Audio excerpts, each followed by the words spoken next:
heat and light. It radiates a large amount of heat and light. Example, sun. Example, the sun. Okay.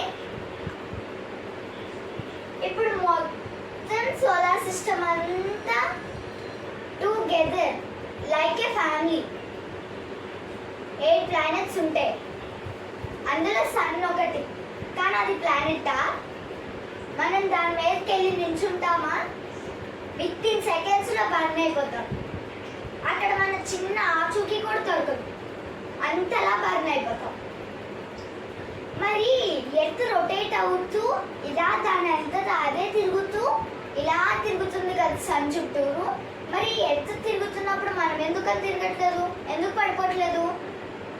ఎందుకంటే ఇక్కడ gravitational force ఉంది. But స్పేస్లో ఉంటుందా? ఉండదు. ఒకవేళ మనం అక్కడ వస్తువు కానీ ఏం పడేసినా తేలుతూ ఉంటుంది.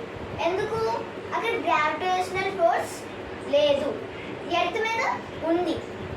అదే వేరే మార్స్ అలాగా అక్కడ కూడా స్పేస్ లాగే ఉంటుంది. ఎందుకు? అక్కడ అస్సలు లివింగ్ ప్రాసెస్ కానీ ఏమి ఉండదు. ట్రీస్ కానీ యానిమల్స్ కానీ మనలాగా జీవులు ఏమి కూడా బతకలేవు. ఇన్ఫ్యాక్ట్ అక్కడికి వెళ్ళినా కానీ సన్ లాగా మనం కరిగిపోతాం, లైక్ ఎన్ ఐస్ క్రీమ్లా కరిగిపోతాం. Okay, today class that finish.